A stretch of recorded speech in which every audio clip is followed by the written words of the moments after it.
بسم الله الرحمن الرحيم. الرحمن علم القرآن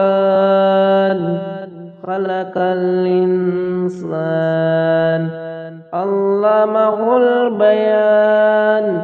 الشمس والقمر بحسبان والنجم والشجر يسجدان والسماء رفعها ووضع الميزان ألا تطغوا في الميزان وأقيموا الوزن بالقسط ولا تخسروا الميزان والأرض وضعها للأنام فيها فاكهة والنخل ذات الأكمام والحب ذو العصف والريحان.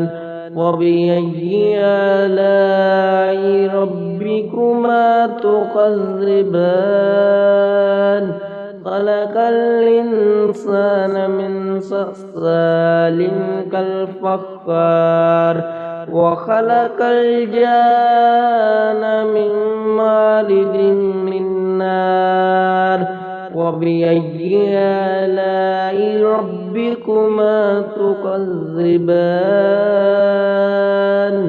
رب المشرقين ورب المغربين.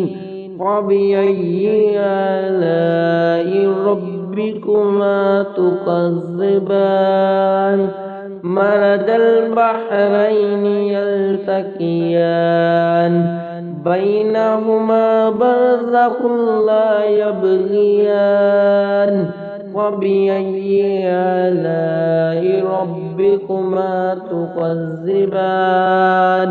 يخرج منهما اللؤلؤ والمرجان.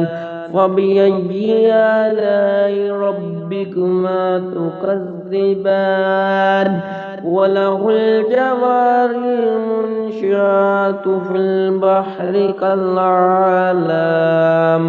وبأي آلاء ربكما تكذبان؟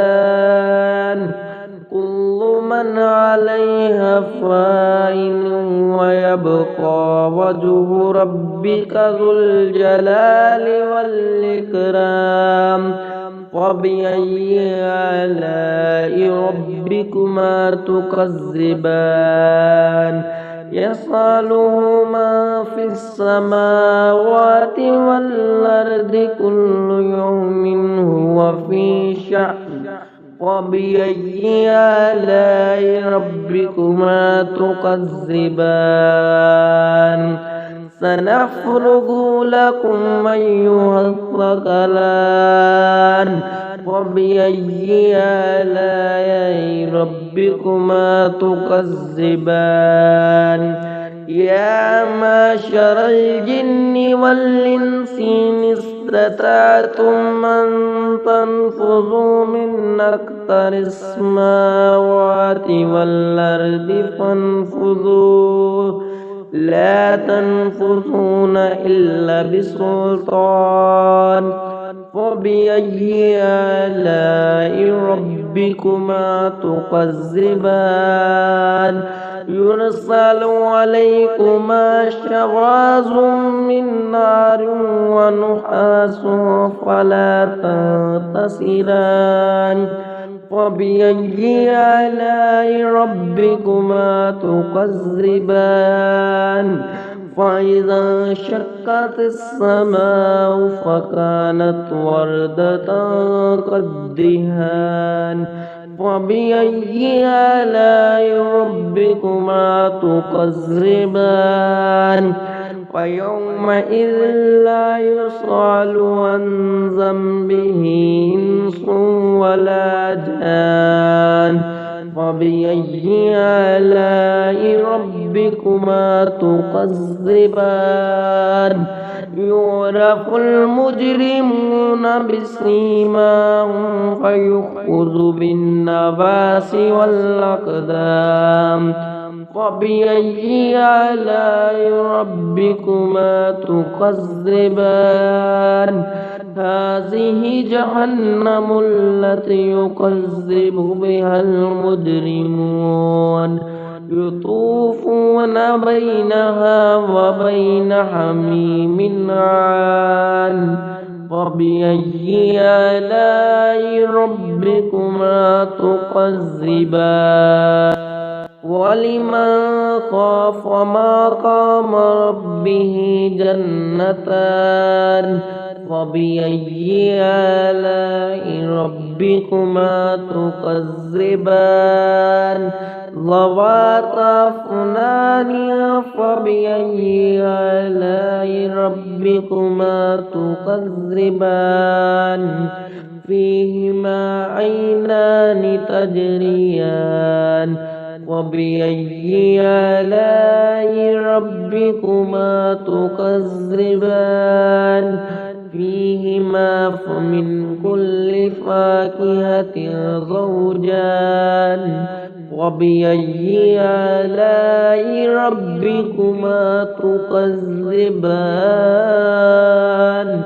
متكئين على فروش بطائنها من استبرق وجنى الجنتين دان وبأي آلاء ربكما تكذبان فيهن قاصرات الطرف لم يطمثهن إنس قبلهم ولا جان وبأي آلاء ربكما تكذبان كأنهن الياقوت والمرجان وبأي آلاء ربكما تكذبان هل جزاء الإحسان إلا الإحسان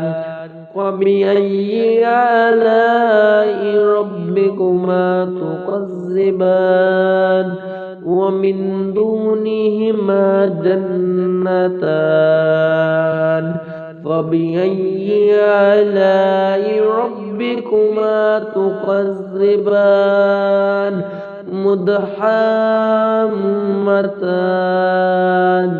وبأي آلاء ربكما تكذبان فيهما عينان نضاختان وبأي آلاء ربكما تكذبان فيهما فاكهة والنخل والرمان وبأي آلاء ربكما تكذبان فيهن خيرة حسان فبأي آلاء ربكما تكذبان حور مقصورات في الخيام فبأي آلاء ربكما تكذبان لم يطمثهن إنس قبلهم ولا جان وبأي آلاء ربكما تكذبان متكئين على رفرف خضر وعبقري حسان وبأي آلاء ربكما تكذبان تبارك اسم ربك ذي الجلال والإكرام صدق الله العظيم.